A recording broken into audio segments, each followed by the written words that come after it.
Hello everyone and welcome back to the YouTube channel of Mentor Nation and myself Aviral Tiwari.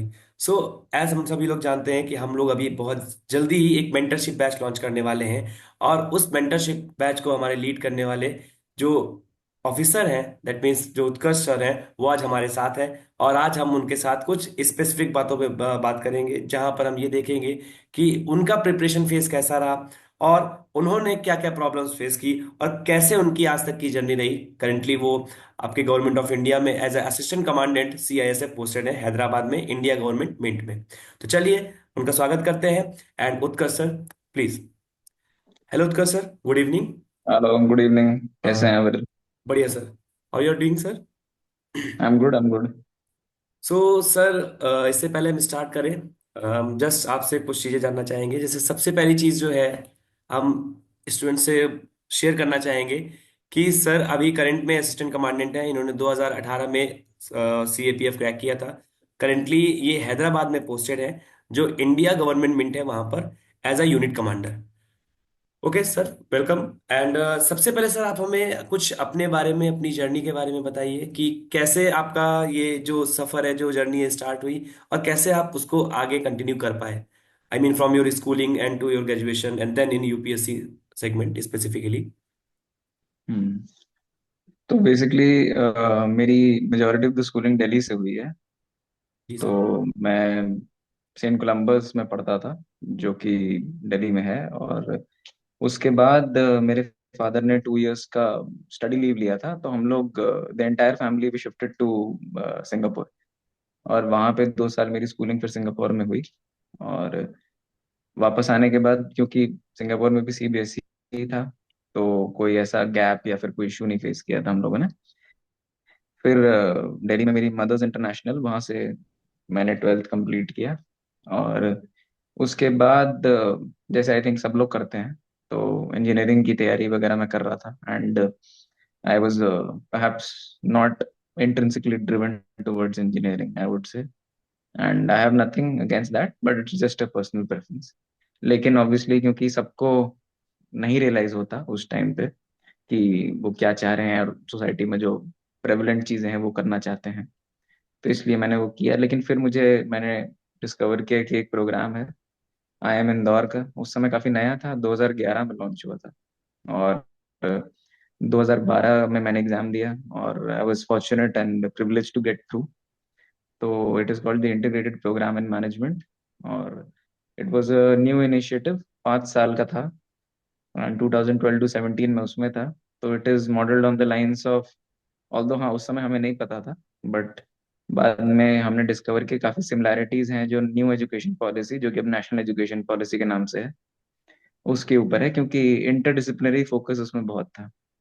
तो हमारी कुछ classes, मान लीजिए first अगर सेशन हमारा डे का फिजिक्स से स्टार्ट होगा, तो हो सकता है सेकंड में हम सोशियोलॉजी पढ़ रहे हूँ, और थर्ड में हम स्टैट्स पढ़ रहे हूँ, फोर्थ में हम फाउंडेशंस ऑफ मैनेजमेंट पढ़ रहे हूँ। जी। So it was a really holistic experience, और काफी कुछ मैंने वहां से सीखा। मैं काफी अंडर कॉन्फिडेंट सा बच्चा हुआ करता था स्कूल तक। हाँ और सर। उसके बाद मेरा जी। फाइनल प्लेसमेंट्स और समर इंटर्नशिप मैंने अर्नस्ट एंड यंग में किया था, गुड़गांव में। 2016 में मेरा फाइनल प्लेसमेंट ICICI सिक्योरिटीज में हुआ था, इन मुंबई। बट मैंने ज्वाइन नहीं किया था, because my father, since he is an IAS officer himself, so I also was, I mean, since childhood, this was an intrinsic thing. I wanted to give the exams, and I wanted to try civil services. और उस समय मैं 21 का था, so I thought age is on my side, so I should definitely go for the exam. तो मैंने नहीं join किया, और मैं दिल्ली में कंटिन्यू किया घर पे, और मैंने प्रिपेयर किया। और उसके बाद मैंने सिविल सर्विसेज के अटेम्प्ट्स अपने देने स्टार्ट। 2017 में मेरा प्रीलिम्स क्लियर हो गया था काफी अच्छे मार्जिन से, तो I was confident. And mains भी मेरा काफी अच्छा गया था, तो आई जस्ट मिस्ड इट। उस साल मैंने सिर्फ 6 नंबर से मिस किया था मेंस का कट ऑफ। और उसके बाद फिर मुझे लगा था कि अब तो इस बार इतने कम मार्जिन से मिस हुआ है, 18 will be my year. But then UPSC being UPSC, prelims नहीं निकला नेक्स्ट ईयर। फिर उसके बाद then I got a reality check. So when in 2018 I got a reality check, then I realized that this exam is not as straightforward as it seems. It's very unpredictable. There is a not only preparation, there is an element of luck, क्योंकि prelims में कैसा paper आएगा उस साल, किस particular domain पे focused होगा, वो आपको नहीं पता। और अगर वो डोमेन आपका अनफॉर्चुनेटली वीक निकल गया, तो फिर आपको बड़ी प्रॉब्लम हो सकती है। मुझे सी सैट में कभी इशू नहीं था, मेरा हमेशा से अच्छा रहा था। और उससे भी मुझे एक चीज डिस्कवर की मैंने, कि अगर मेरा सी सैट अच्छा है, तो मैं क्यों ना सिविल्स यूपीएससी के एक दो और एग्जाम्स हैं, प्लस थोड़े और जो एक डिसेंट प्लेटफॉर्म के एग्जाम्स हैं इंडिया में, फॉर एग्जांपल आरबीआई ग्रेड भी एक है, and that gives perhaps one of the best opportunities to serve in a pseudo government sector. As a plan B it is very good option. Yes, as a plan, for example. So I was following a couple of people at that point of time, and many of them have either cracked both RBI and civils in the same year, or it has been a gap of 1 year. So they cracked RBI first, and then फिर उनका UPSC भी निकल गया civils. तो मैंने RBI भी दिया, और मुझे रियलाइज हुआ कि सीएपीएफ में भी कुछ क्वेश्चंस सी सैट टाइप आते हैं। और मैंने ये भी डिस्कवर किया कि मेरी इंग्लिश हमेशा से टचवुड अच्छी रही है, रिटन एंड स्पोकन बोथ। तो मुझे ये रियलाइज हुआ कि सीएपीएफ एज एन एग्जाम के लिए मैं, because I was not mentally prepared for not being able to clear prelims. जुलाई में रिजल्ट आया था, if I am not wrong 14th July, मुझे विविडली याद है। तो मैंने तब तक, इवन प्रीलिम्स देने के पहले ही मैंने डिसाइड कर लिया था कि मैं इस बार एग्जाम दूंगा सीएपीएफ। तो मैंने अपना पहला अटेम्प्ट सीएपीएफ में 2018 के लिए सोचा था, because CAPF again has that angle of 25 का age limit, age limit right. जो कि जनरल कैटेगरी के कैंडिडेट्स पे अप्लाई होता है। Eight the same time even for other categories also relaxation is not that much. Hmm. Civils में आप मान लीजिए 4-5 साल प्राइवेट सेक्टर में काम किए या कुछ और डोमेन में काम किए, और आपको अचानक मन किया तो आप दे सकते हैं, बट सीएपीएफ में वो अपॉर्चुनिटी नहीं है। तो फिर मैंने आरबीआई भी दिया, और उसके नेक्स्ट मंथ वो भी था, उसी के I think towards the end of the same month CAPF भी था। और पेपर वन मेरा ठीक था, बिकॉज अगेन 2018 में प्रीलिम्स नहीं निकला था, तो वो फियर ऑफ एमसीक्यूज मेरे दिमाग में था। राइट। लेकिन मेरा पेपर टू अच्छा था। पेपर टू मेरा मतलब, मेरे हिसाब से मैंने ठीक किया था। और काफी फंडामेंटल डिफरेंसेस होते हैं मेंस और इसके बीच में, सीएपीएफ का पेपर टू के बीच में। हम्म। तो ऑल्दो काफी चीजें लगता है सिमिलर है, फॉर एग्जाम्पल इसमें एसेज आते हैं, जो मल्टीपल एसेज लिखने होते हैं, और आपको वो करने होते हैं, आपके जैसे इंग्लिश के जो लिटरेसी कंपलसरी राइटिंग पेपर होता है, वाले, राइट, ऐसे राइटिंग। रेफी राइटिंग आती है आपका, पैसेजेस आते हैं, और आपको बेसिक ग्रामर आती है।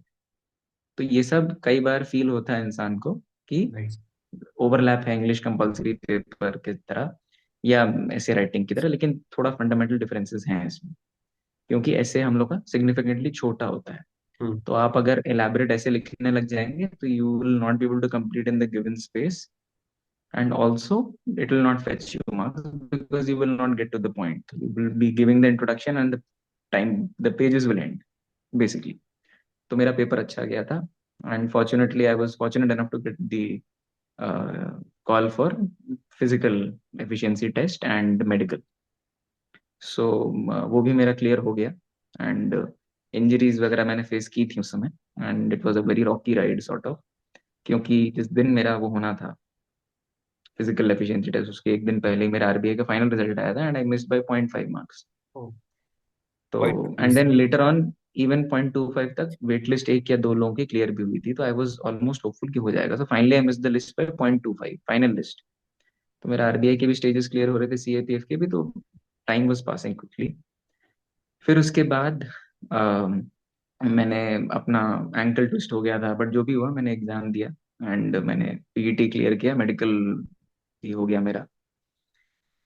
एंड देन मेरा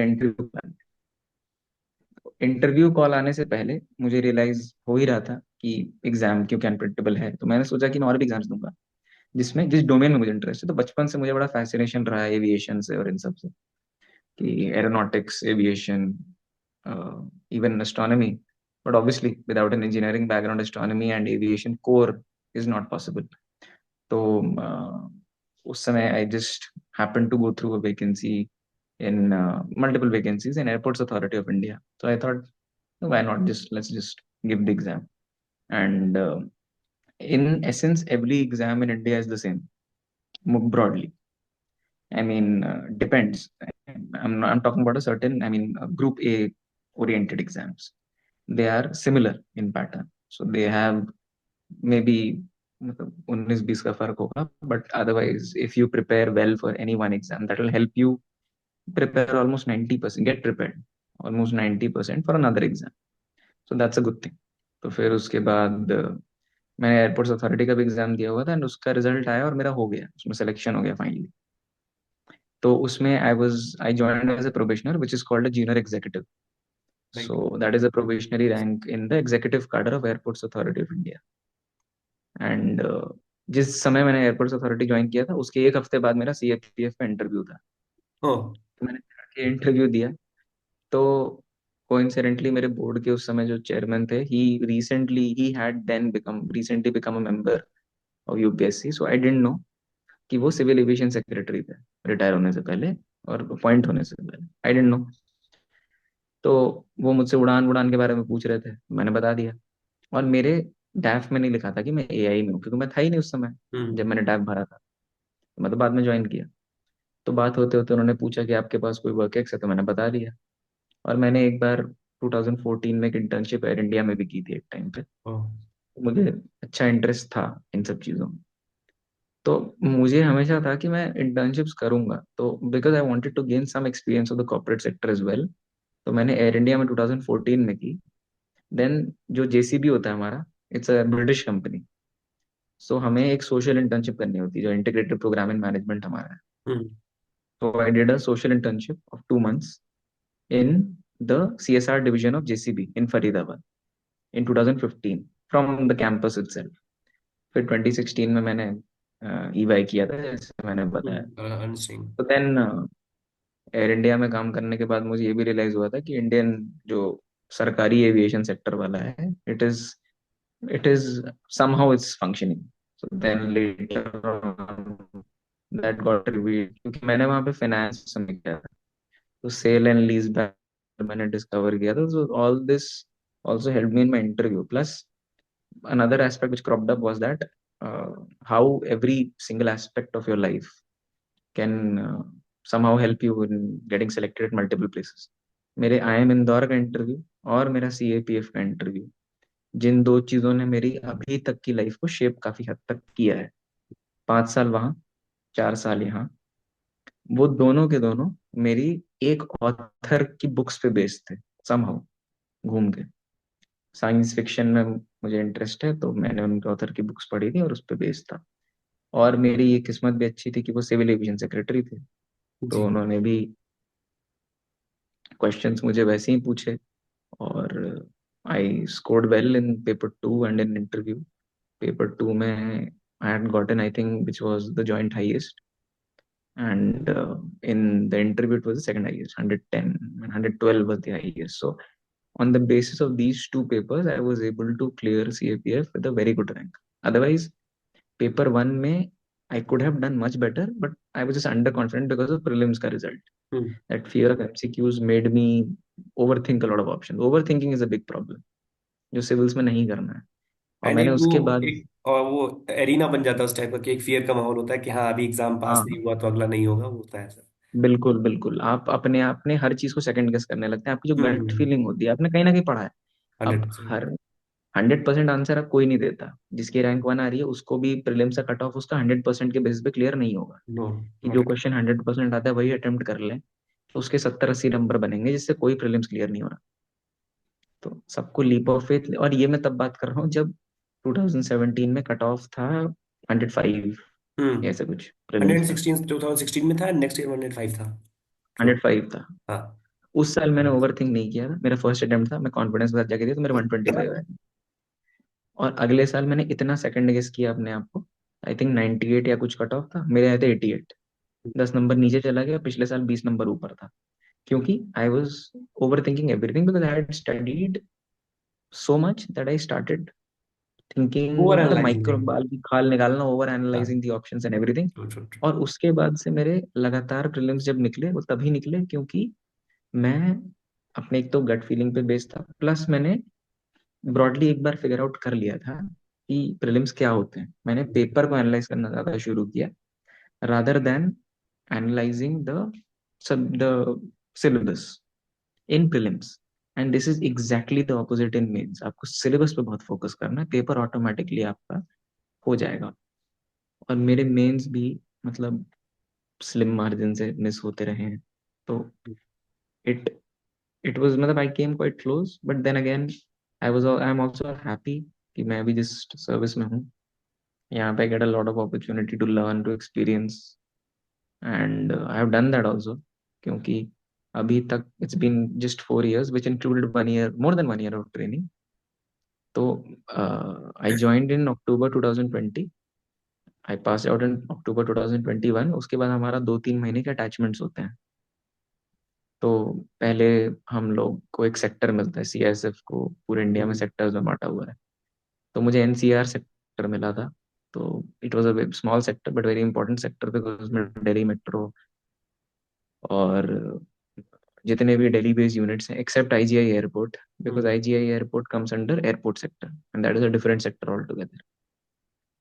तो ये सब मुझे देखने को मिला था एंड it was 1 month great experience. Ghaziabad में हम लोग का एक रिजर्व बटालियन है, वहीं पे रुके थे हम, we used to travel from there. Sir, and just out of हाँ, curiosity, I just want a question. I want sure. to ask a question. As you told that your father was also in services, he was an IS officer, Yeah, right?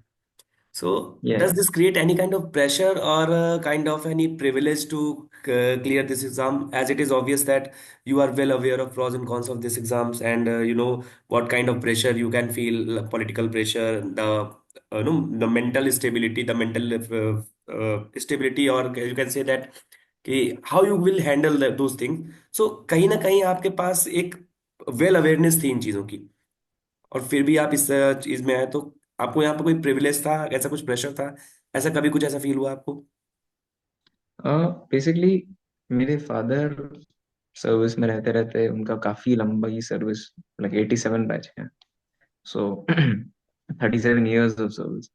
So my father experienced a lot of highs and lows, both. Everybody does, hmm. irrespective of cadre, irrespective of service. Anybody who's in all India services or even in central services, they have their own fair share of good and bad experiences. Now, the point is, my father was lucky in a way that he got Sikkim as a cadre, but he was unlucky also in that way. Because unlucky people might think, even he thought, because he was very young, 22 की as में उनका selection हो गया था, वो गए।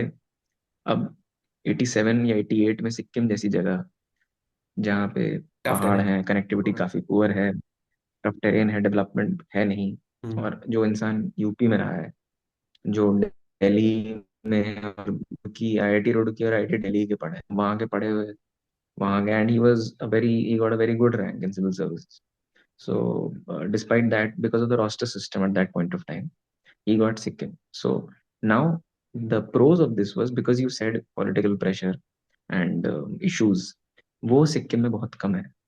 क्योंकि सिक्किम में everybody has a very, it's in their nature as a society in Sikkim, they treat everybody very well. So all my father's ministers, the chief minister, everyone, I have seen this firsthand. They all call him sir. He also calls them sir, and it's a very unique and very respectful way of dealing. They bow। वहाँ पे जो tribes हैं, लेप्चाज और भूटियाज, और उन लोग के जो मिनिस्टर्स हैं, एंड नेपाली कम्युनिटी जिसके नॉर्मली सीएम होते हैं by virtue of the demographic split. तो everybody is very very respectful towards the experience, towards the service from which you joint. और फ्री हैंड भी दिया जाता है काम करने का। लेकिन कौन सी है कि आपके पास लिमिटेड स्कोप है, लिमिटेड बजट है, आपके पास हिली टेरेन है, कंस्ट्रेंट्स हैं। तो मैं एक एग्जांपल देता हूँ कि my father was additional chief secretary in education, and उनको एनआईटी बनाना था वहाँ पे सिक्किम में। और एनआईटी का एक क्राइटेरिया होता है जो कि एनआईटी बोर्ड ने सेट किया अकॉर्डिंग टू एनआईटी एक्ट, कि इतना एरिया होना चाहिए। अब उतना एरिया पहाड़ में लाना पॉसिबल नहीं है। So you have to tweak things. So my father took it up with the secretary higher education at that point of time, who was much senior to him. But then he spoke, and the interaction between them led to the final outcome that today there is an NIT Sikkim. So if one takes challenges positively. My father had his fair share of problems also, issues which he faced. Inter car deputation पे थे, कुछ issues आए, दिल्ली में कई बार deputation पे थे, तब कुछ कुछ हिकअप्स आए। लेकिन हाँ, आपको अगर उनसे, और हाँ, आप सीखते बहुत है। So the thing is now, whichever profile, whichever job, या whichever assignment my father wants to take up by choice, just because he wants to work, he can do that and he'll excel. Because a person who's worked in the civil service, irrespective of service, I'm not talking only about IAS, irrespective of service, whoever has worked in the civil services, उसको तीन चार चीजें बहुत अच्छे से आएंगी। Crisis management में वो एक्सपर्ट होगा, क्योंकि हर दिन कुछ ना कुछ होता है, हर सर्विस में, हर लेवल पे। उसको पर्सनल मैनेजमेंट बहुत अच्छे से आएगा, क्योंकि हमारे देश में गवर्नमेंट में काफी एम्प्लॉयज हैं, और जिस लेवल पे ज्वाइन करते हैं हम लोग, CAPF हो गया, सिविल सर्विसेज हो गया, इन सब में आपके में अंडर में फर्स्ट डे से ही कमांड करने के लिए बहुत सारे सबॉर्डिनेट्स होंगे, जो जिनको आपको डायरेक्शन देना है। चाहे आप 22 साल के हो, चाहे आप 20 साल बाद 42 के हो, स्कोप और नंबर्स बढ़ेंगे, लेकिन कमांड आपके पास शुरू से रहेगी। ये है, ये एक रेकरिंग थीम है। तीसरा है फाइनेंशियल मैनेजमेंट, क्योंकि आपको कई सारे डिसीजन लेने पड़ेंगे, जिसमें सिर्फ देश का नहीं, आपके लोगों का भी फाइनेंशियल इंक्लूडेड होगा। फॉर एग्जाम्पल, आपने अगर कोई पर्टिकुलर डायरेक्शन लिया है in terms of the infrastructure which you want to create in the units for the recreation and for the fooding of your own people, of your men. Now, a mess is a concept which is run by the personnel of the unit. So they contribute, they put in the money, and then they run their own mess, which is then created using unit infrastructure. So everybody is investing their money and everything. If you decide suddenly कि नहीं, अब हम आज से muesli खाएंगे breakfast में, और हम exotic fruits खाएंगे हर मील में, और ये वो, so suddenly the people will start feeling the brunt. Now a constable who's earning a very less amount of money, you can't really expect them to have the same kind of fooding or the need for such a fooding. This is a very small example I'm giving. So you have to take a call. On a lot of levels, you're affecting not only the lives of your own men, but their families also. So everything is very intricately linked. So pressure हाँ naturally होता है, और ये CAPF का एक बहुत बड़ा advantage है, जो कि ऑल इंडिया सर्विसेज में नहीं हो पाता, लेकिन उन लोगों के पास और बहुत सारे एडवांटेजेस हैं। So it should not be compared, it can not be compared, but at the same time दोनों के अपने प्रोज एंड कॉन्स हैं। CAPF में आपके ऊपर पॉलिटिकल प्रेशर बहुत कम होगा, अनलेस आप कोई ऐसी जगह पे हैं जहाँ पे कुछ ऐसा पॉलिटिकल टर्मोइल चल रहा है, जैसे कहीं पे अगर कम्युनल कुछ वायलेंस हो गया है, कहीं पे एथनिक कॉन्फ्लिक्ट चल रहा है, अगर मणिपुर में आज डिप्लॉयमेंट हो रहा है, तो उस केस में फिर पॉलिटिकल ऑफ कोर्स स्क्रूटनी होगी, और उतना तो एक्सपेक्टेड है। कहीं इलेक्शंस हुए हैं, मेरे साथ ही हुआ था, मैं यूपी इलेक्शंस में था 2022 में, और एक टाइम आया जब मेरे पास, मेरे CISF में an assistant commandant is not a company commander, he is one rank above that. So a company commander is an inspector, unlike all other forces. CRPF, BSF, ITBP, सशस्त्र सीमा बल, इन सब में an assistant commander is a company commander, he looks after one company of 90 to 120 men broadly. But in CSF, an AC looks after 2 to 3 companies. So 2 to 3 companies each have a company commander at the rank of inspector who report to him. That's why an AC is called a supervisory officer. तो मेरे पास दो companies थी, और हमारी companies को लखनऊ, शाहजहांपुर, रायबरेली और उन्नाव के strong rooms मुझे मिले थे, मेरी दो कंपनी को। तो मुझे, मैं लखनऊ में बेचता, मुझे बस इधर उधर इन लोगों के बीच में ट्रैवल बहुत करना पड़ता था। तो एक दिन मैं शाहजहांपुर में था, which is around 2.5 hours from Lucknow, right. if I remember correctly.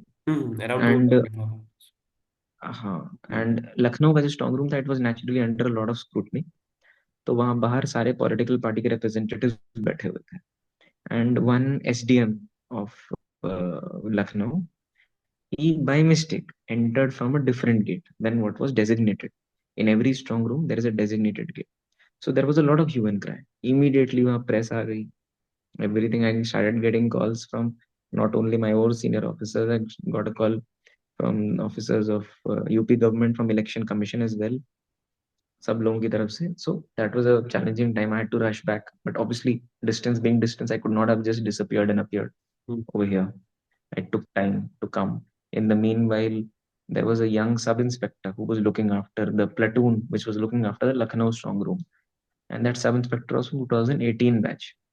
So at that young age, and at that not so senior level also, he was looking after a strong room, and he was in charge of the strong room of Lucknow during UP Assembly elections 2022, and he managed it well. I came, there was some fallback, not fallback, fallout of that. That SDM was suspended. Then later on, he was reinstated. Then it was discovered, even on CCTV, that his driver is asking for directions, and he got confused, and it's fine. So basically, at that point of time, even I was under probation उस समय. हम्म। तो मुझे और डर लग रहा था. मुझे लगा यार हम्म। प्रोबेशन के समय सब चल रहा है, कुछ भी हो सकता है. हम्म। So pressure of every kind, and this is barely 1 month after I have joined the unit, fresh out of training. I have literally no field experience, but that is how you learn. You are Uh, put right into the thick of things and you learn. as you said that you don't have any field experience in earlier days, I just want to ask a question that have you faced any kind of difficulty or challenge in your initial days of your assistant commandant posting anywhere in the country? Because it is basically a field job.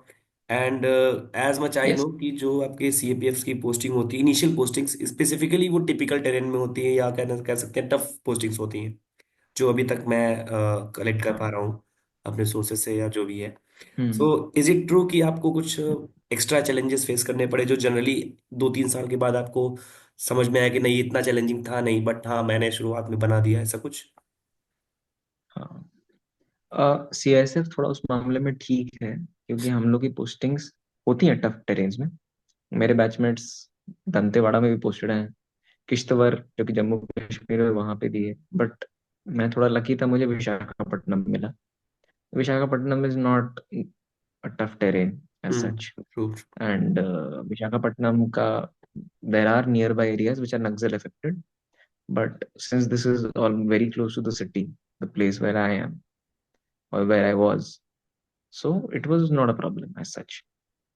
But सही बात है, BSF और CRPF में, specially BSF and ITBP, इन दोनों में तो बहुत ही tough terrain में पोस्टिंग होती है. BSF में you can be put either in the marshes of West Bengal or Tripura, or you can be in the deserts of nice. Rajasthan, or even in the mountains of Jammu and Kashmir. And ITBP make them आपको, especially if you're not from the hills or you're not from the north, then a lot of South Indian officers or East Indian officers, they are posted in very high altitude regions, and it becomes very difficult. First, they have to cope up physically. काम वाम तो आता रहेगा, पहले आपकी body को तो use to होना है. Something which it has never experienced in the past 20-25 years of your existence, it becomes tough. So yes, उस उन सब सिचुएशंस में आपके दिमाग में ये होता, पहले सर्वाइवल होता है हम्म. कि let me first survive, then thrive, then work. That is the logic. But हम लोग की ट्रेनिंग जिस तरह की होती है, that really shapes us. Because training में हम लोगों के, इंक्लूडिंग CSF, तो हम लोग की ट्रेनिंग में it becomes a challenge many a times, कि आपको जैसे यू पुट इनटू टीम्स. हमारा एक 1 वीक का जंगल कैंप होता है, कैंप भी नहीं, it's a jungle training exercise which is conducted along with greyhounds. And greyhounds are the anti-Naxal force of Andhra Pradesh and Telangana both. Right. And this is exactly on the same lines जो IPS officers का होता है. So it is done in Vikarabad, close to Hyderabad. And हमारी training academy भी हैदराबाद में, तो हमारा NPA के साथ काफी टाई अप रहता है. तो हमने हॉर्स राइडिंग और इवन रॉक क्लाइंबिंग के मॉड्यूल्स किए हैं NPA में, शॉर्ट मॉड्यूल्स बट हमने किए. तो दैट्स अ गुड थिंग. तो हमें उन सब चीज़ों का एक्सपीरियंस मिला. तो फॉर एग्जांपल हम जंगल ट्रेनिंग में गए, वहाँ पे हम लोग ग्रुप्स में बांटा गया, और हम लोगों को कई बार मॉक हम लोग के ऊपर एम्बुशेस होते थे जो नक्सल्स करते थे, जो कि ग्रेहाउंड के पर्सनल होते थे, जिनके पास ब्लैंक राउंड्स होते थे राइफल में. तो ब्लैंक राउंड्स बेसिकली आपके राइफल में गोलियों की तरह ही होते हैं, बट उसके अंदर आगे जो बुलेट का पार्ट होता है वो नहीं होता. जो राउंड होता है उसमें आगे क्रिप्ट होता है वो, उसके अंदर सिर्फ गन पाउडर होता है. So it makes the same sound the same flash, but no projectile comes out. That is the difference. So it recreates the firing wala sensation from a actual rifle, service rifle, without actually damaging or hurting anyone. तो हमें उसका counter करना होता था. We had to plan, we had to do tactics, we had to do ambushes, counter ambushes. और हम लोग एक हफ्ते जंगल में थे और वहां पे हर दिन बारिश हो रही थी. एंड वी वर लाइक, लोग निमोनिया हो गया था. मैं खुद, मेरी मेरी हालत बहुत खराब थी, because I was not well before going to the camp only. I was like, I can't do this, I have to leave. But then the administration also said कि नहीं, you have to do it, nothing doing. So इस तरह के scenarios में अधमरी हालत में कर रहे हैं, तब भी भीग रहे हैं. रात में टेंट बड़ी पैर में लगाना है आपको. टेंट कुछ नहीं होता था. दो शीट्स होती थी, एक ऊपर लगानी है, एक नीचे लगानी है. ऊपर वाली के बीच में रस्सी, ताकि वो ऐसे वी बन जाए और पानी उसके ऊपर से चला जाए. बट कुछ होता नहीं था. Water used to come in. We could not sleep. So it was 1 week of hell, but it was a very good experience. Now, at that point of time, I was like, what the hell is happening? I don't want to do this. Why am I doing it? But now that I think about it, I feel very proud. I feel कि हाँ यार, इतना भी कोई गंदा नहीं था. ठीक है, मजा ही आ रहा था. बैचमेट्स थे, कुछ कुछ प्लान करते थे हम लोग. We used to do something. We used to have a good time because we used to cook our own food. Even cooking was a challenge. सारे पेड़ भीगे हुए थे. हमें कच्चा राइस दे दिया था और दाल, बोला बनाओ. So we have to like, and we didn't have tools or anything.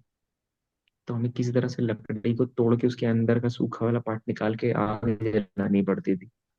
So, and I was horrible at that.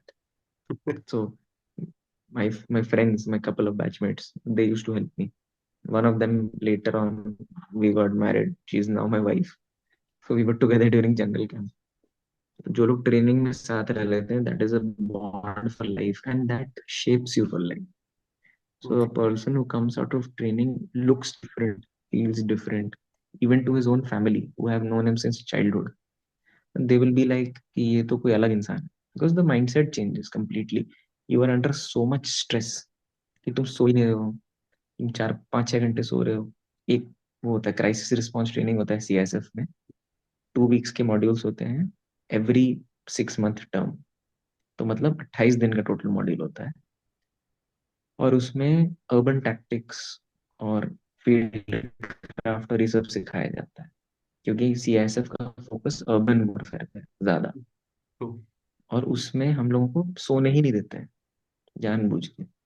We are like kept awake 2 to 3 days, made to catch snacks.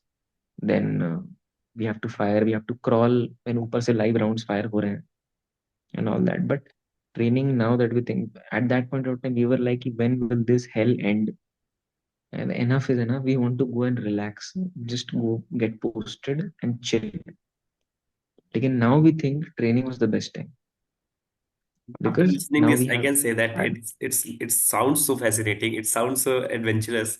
I do agree that It is it may at that point be. of time you don't feel so, but No, no, later on you I do realize कि हाँ, agree it that was. at that time it maybe feels like hell. But when you are talking about this and I'm listening about this, I'm totally fascinated that if I was So it does. able to join these forces and I will be doing that particular thing, maybe I will be living a legendary life, you can say. Okay. Yeah, So, it is. Interests are there. Yeah, things are there. sir, You can hear a just lot of one more courses and question. all also. Just one more Sure, sure. question. As per your experience, and you have, I think, spent your around 4 to 5 years in these services. Do you still Yeah, miss four the years. main or proper civil services? Sorry, Do what you was the miss last point? the proper civil services exam? That means IAS, IPS, IFS, these kind of services after your five Uh, years of your assistant commander service. at many a times, I do feel that in some domains we are constrained. Yes, I agree. So, for example, we are in CSF, so this is a uniformed service, and we are present at airports. We have a lot of public dealing, unlike others. Border guarding forces like ITBP, BSF, SSB, they have very less public dealing. CRPF has it, but CRPF is more like public controlling. हमारा dealing होता है हर दिन public से. हम airports पे हैं, हमारा उनसे बात, पोर्ट्स पे हैं. आजकल तो क्रूज वूज चल रहे हैं. और मल्टी मॉडल ट्रांसपोर्टेशन हब्स में है, डीएम दिल्ली मेट्रो में है, लाखों लोगों से हर दिन होता है डीलिंग। तो उस केस में कई बार हम लोगों को लगता है कि हमारे पास लॉ एंड ऑर्डर की, we don't have the authority over law and order, that still rest with the local police because that is a state domain, state subject as per the division of subjects. तो उस चीज में हमें feel होता है, but then again it's a boon and bane. Boon क्यों? क्योंकि हम लोगों के ऊपर वो ओनस लाई नहीं करता कि हमें इन्वेस्टिगेट करके कोई क्राइम को निकालना है कि कैसे हुआ।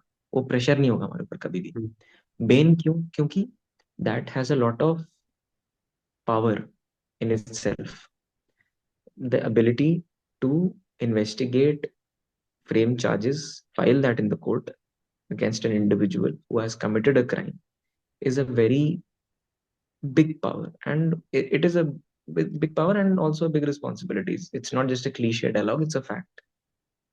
So that is something which sometimes, and also I do feel कि हमारा इम्पैक्ट हमारे लोकल डोमेन में, एरियाज में काफी होता है। लेकिन जिस वाइड स्प्रेड इम्पैक्ट को आप सिविल सर्विसेज में, और सिविल सर्विसेज में भी जो पब्लिक इम्पैक्ट और जो मैं एक्चुअली मिस करता हूँ वो बेसिकली आता है इंडिया में। देखिए घूम फिर के अगर कोई एक सर्विस है जिसको करने के बाद आपको और कुछ करने की जरूरत नहीं है, मतलब you don't need to think of other career alternatives, is IAS. That is a fact, there is a reason for that, because they are in diversity every full. Domain, because of diversity, simply because of you will not get bored, your impact will be monumental. IPS attracts a lot of people, including myself, everyone, because it looks very fascinating. It has a charm to it. It has a magnetic pull to it. Everybody loves the kind of authority they IPS officers hold. Their presence when they move, right from their movement to their arrival, it is now quite viral nowadays on social media. I think we all know. Hmm. So it is being taken a little too far. That is a different thing because people fail to understand what kind of prickly, मतलब thorns वाली seat पे officers are sitting. If a person is an SP of a district, it is not just about roaming around in cars with sirens and making an entry somewhere. No, he or she has to deal with a lot of things, day in, day out. उन लोगों की रातों की नींद खराब होती है, रात रात भर कोई क्राइम हो गया, कोई इंसिडेंट हो गया, they are just running around. तो ये लोगों को समझना जरूरी है कि ऑफिसर अपनी लाइफ सिर्फ चिल नहीं करते हैं, बहुत मेहनत करते हैं। और वो मेहनत में उन लोगों को कई बार बैकलैश मिलता है, पब्लिक का, एडमिनिस्ट्रेशन का, and even the political figurings, everyone. और ये सब सुन के, उन लोगों की गलत सलत बातें सुन के भी उनको देश के प्रति काम करना है, उसी सैलरी में, और उसी में अपने घर पे भी टाइम देना है। मेनी टाइम्स तो हमने अपना फैमिली टाइम स्पेयर नहीं कर पाते। For example, my wife is here now days, she is undergoing training in Dehradun for Indian forest service, she was my batchmate earlier, now she's about to join IPS next in the next 10 days at NPA. And although she is here, so I would definitely like to spend time as far as possible, फिर training चली जाएगी अभी, but I'm not able to do that as far as I would want, as much as I would want, because मुझे अपनी responsibilities भी पूरी करनी है। हम्म। आज एक इंसिडेंट हो गया था, unfortunately there was a death, there were protests, we had to handle that. We have an annual firing which is called annual range classification, जिसमें हमारे लोगों को फायरिंग करनी होती है certain rounds so that they are operationally sound and ready for action in case the situation so comes. उसमें हमें सुबह जाना होता है because we are gazetted officers, so we are range officers also, we have to oversee all that. At the same time, there are courses running because my unit is a big one, so there are courses running, there are inspections, IG inspection was there, उसमें जाना पड़ता है। So my entire day is packed. अभी in fact मैं आपसे बात कर रहा हूँ, कुछ देर बाद मुझे सरप्राइज इंस्पेक्शन, नाइट इंस्पेक्शन पे जाना है, मैं उस पर भी जाऊंगा। तो ये चलता रहता है, and at the same time my wife is here, we are both trying to balance a time, and she has slept so that she can wake up early, and then maybe I can, and जब वो उठ रही होगी तब मैं आ रहा हूँ वापस। After inspection. ताकि उस समय, हाँ, आफ्टर इंस्पेक्शन, ताकि उस समय हम थोड़ा टाइम स्पेंड कर सके, we can have a cup of tea together, and then I will go to sleep, and then she will do some things of her own resignation formalities, and then I'll wake up, and then perhaps we'll get some time. So that is how we manage. So uh, whoever gets into civil services, whoever gets into CAPF, उसको पहली बात तो compare नहीं करना, जहाँ पे है वहाँ खुश रहना है। हम्म। दूसरी बात, काफी हद तक पर्सनल प्रेफरेंस होता है। लोग इंडियन रेवेन्यू सर्विस छोड़ के तहसीलदार बन जाते हैं क्योंकि उनको घर पे रहना है। लोग कई बार आईएएस आईपीएस में अच्छा काडर, आईएएस तो नहीं, आईपीएस में कई बार, या फॉरेस्ट सर्विस में लोगों को काडर मिल जाता है जो कि घर से बहुत दूर है, लैंग्वेज बैरियर्स है। If a person from UP, MP, Bihar, she or he gets Kerala, Tamil Nadu, then, right. and if that same person gets a seat or a rank which gets them some good service in the state services, they might decide, and they have done. I know many people who have left and joined. तो इसलिए it's all about personal preferences. तो I do feel कि हाँ, कुछ चीजें उधर होता तो बेटर होती, बट कुछ चीजें यहाँ पे भी होती तो बहुत अच्छी होती हैं। मेरा ऑफिस 10 मिनट दूर है, मैं जब चाहूँ घर आ सकता हूँ। I have full control over my office because I'm the head.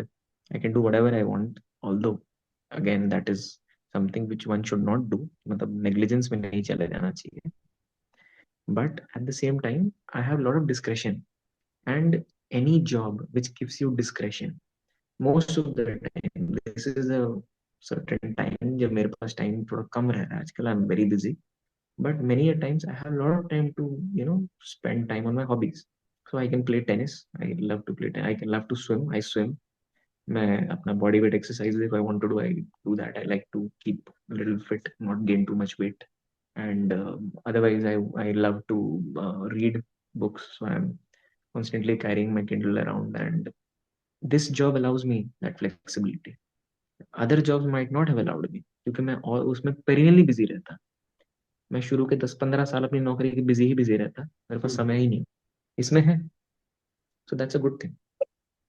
So sir, इसीलिए बैलेंस। या sir, what would you suggest to students who are preparing for civil services? I mean, as a mentor, as a guide. So the one thing I would suggest, which is I think the fundamental guidance principle, is that take this just as an exam, take it as a task। आपको इसको take it as a task, you have to do it, don't get emotionally attached, not to an exam like civil services or to CAPF or to any exam, a government service exam in India। This is not CAT or GMAT और GRE और JEE even. मैं चलिए और basic exams की बात कर लेता हूँ। बेसिक मतलब क्लास 12th वाले, जेई, एडवांस्ड, मेंस, ये सब नहीं है ये। This exam has a huge element of luck, this has a huge element of unexpectedness. एकदम गूगली फेंकना, यूपीएससी ने ट्रिक कर दिया, ये निकाल दिया, वो निकाल दिया प्रीलिम्स में। A person who has been working diligently for any other exam, जो आदमी मेहनत करेगा उसको रिजल्ट मिलेगा। जो कैट में मेहनत थोड़ा बहुत करेगा अच्छे से, लोग ढंग से 2-3 महीने में पढ़ते हैं, उनको आईएम मिलता है। मतलब अनलेस उन लोगों का कुछ प्रॉब्लम हो जाए, कुछ गलती कर जाए, इंटरव्यू थोड़ा खराब हो जाए। इसमें ऐसा नहीं होता।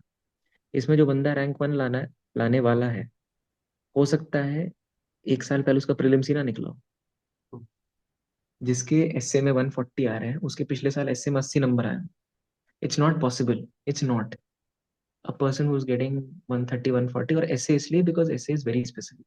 जीएस में क्वेश्चंस बदल जाते हैं, एसए में थीम्स बदलती हैं, लिखने का स्टाइल सेम रहता है। इंसान कितना बदल लेगा 1 साल में? सही बात है। बचपन से वही लिखता है वैसे ही। तो आप दूसरों को एमुलेट करने की कोशिश करते हैं, और आपके 1 साल में 140 आ रहे हैं, अगले साल में 80 आ रहे हैं। मेरे साथ भी हुआ था, मेरे 1 साल में 120 आए थे, अगले साल 74 आए थे। How is it even possible? It's not. Even sir, मेरा भी पर्सनल एक्सपीरियंस ऐसा रहा है। मेरे फर्स्ट ईयर में जब मैंने मेंस दिया, मेरे नंबर 73 के आसपास थे। एग्जैक्ट नंबर हाँ। नहीं याद है, मैं 70s में ही नंबर थे, बहुत कम नंबर थे इससे में मेरे। तो हम्म। होता है, ये चीज़ आपके एकदम फैक्ट है कि कहीं ना बिल्कुल। कहीं इस तरह की प्रॉब्लम्स आती है। तो इसलिए अगर आप इमोशनली अटैच हो जाएंगे, आपको लगेगा अरे एग्जाम नहीं निकला तो दुनिया खत्म होगी, come on, it's not even true. अब यही चीज, अब मैं आपको एग्जांपल देता हूँ, आप लोग उनको जानते होंगे, गीता गोपीनाथ। हम्म। गीता गोपीनाथ के हस्बैंड 1996 सिविल सर्विसेज में आईएएस निकाले थे। आई थिंक टॉप 10 रैंक्स में कहीं थे। उन्होंने आईएएस निकाला, उनको रियलाइज हुआ कि उनकी उस समय जो गर्लफ्रेंड है, she is much more smarter, much more intelligent, she could not crack the exam.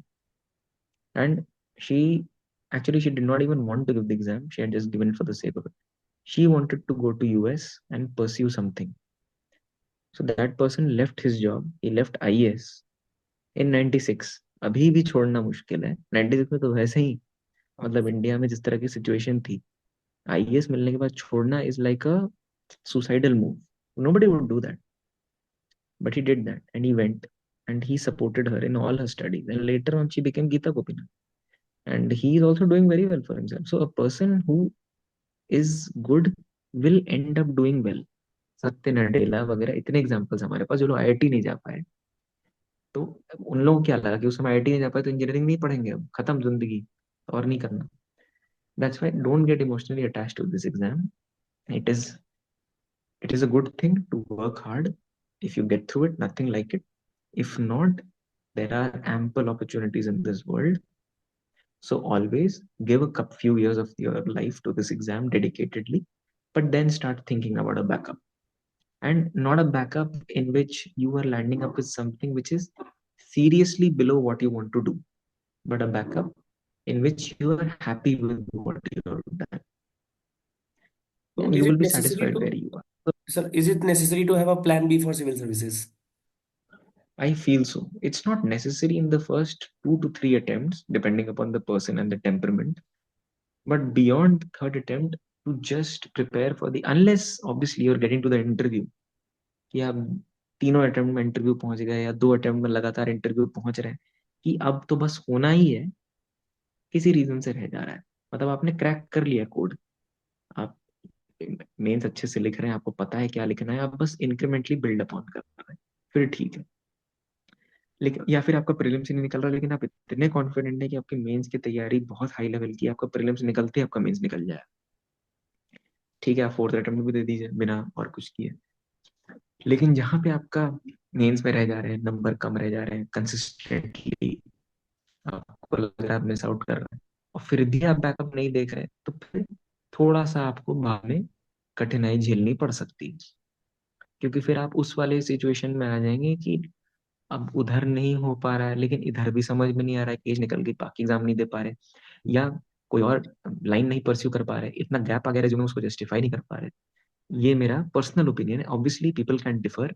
ऐसे बहुत लोग हैं जिन लोगों ने 6-6 अटेम्प्ट्स अपने, I am talking about general category, और 9 attempts for OBC, they have prepared, and 5 साल में कुछ नहीं हुआ, छठे में अचानक निकल गए।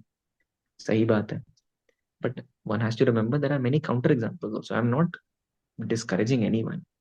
I'm just saying to be a bit practical. Again, bringing me back to the same point that this exam is just an exam. It is not your life. Your life is much bigger and you can do a lot more. Sir, one last question, that Right. if a student want to connect you and want to prepare under your guidance, is there any procedure to connect you or how he or she can contact you? Uh, as of now, I am associated with Mentor Nation. So, if anybody wants to actually, if anybody feels that I'm worthy of giving guidance to you, then we have a mentorship program which we have started, and perhaps enrolling in that would be the best opportunity, because otherwise, people have approached me on other platforms also, like through various social media platforms. I'm not very active on social media, so I mean, on LinkedIn and all, I am there because I was there in G20 last year, MEA, and that made me realize the importance. But after a point of time, it will not be possible for me to reply to people or connect with them over a call or message, because I am not busy. I'm not that free. That I'm so busy that I cannot actually give time to anyone. So there needs to be a structure to it. So if there is an organized system and a structure where I can guide people on the basis of what he or she is doing, which assessment can be done by the team which is there, then it will make it easier for me to basically see कि किसका कहाँ lacuna है, and then perhaps it will be better. That is just my personal opinion. So if a person still feels that बिना guidance or mentorship के हो सकता है, of course you should go for it. And it's to each his own, basically. That is what it is. Thank you sir, it's really nice to talk to you. And students, अभी तक Likewise. हमने जो बातें की आपको शायद उनसे काफ़ी कुछ सीखने को मिला होगा, एक एक्सपीरियंस जानने को मिला होगा कि एक ऑफिसर की लाइफ कैसी होती है, कैसा उसका ट्रेनिंग फेज होता है, कैसे उसको चैलेंजेस फेस करने पड़ते हैं। और हम सबका एक गोल होता है कि we want to be an officer. So अगर आप ऑफिसर बनना चाहते हो या एस्पायर कर रहे हो to become an IAS officer, IPS officer और any civil service servant officer, so basically हमारा मेंटर नेशन प्लेटफॉर्म पे एक मेंटरशिप प्रोग्राम लॉन्च हो रहा है रिसेंटली, जिसमें हमारे चीफ मेंटर उत्कर्ष सर रहने वाले हैं। एंड हमको टाइम टाइम वो गाइड करते रहेंगे और प्रॉपर स्ट्रक्चर्ड मैनर में आपको अदर मेंटर्स के साथ डेली टारगेट्स और बाकी सारे फीचर्स मिलेंगे। सो इस तरह की ज़्यादा इन्फॉर्मेशन के लिए आप हमारे एप्लीकेशन जो कि मेंटर नेशन है उसको गूगल से डाउनलोड कर सकते हो, एंड हमारी वेबसाइट पर mentornation.in पर जाकर डिटेल में वहां पर जानकारी प्राप्त कर सकते हैं। सो आज के लिए इतना ही। Thank you, have a nice day. Thank you sir, and it's really nice Thank to meet you. you.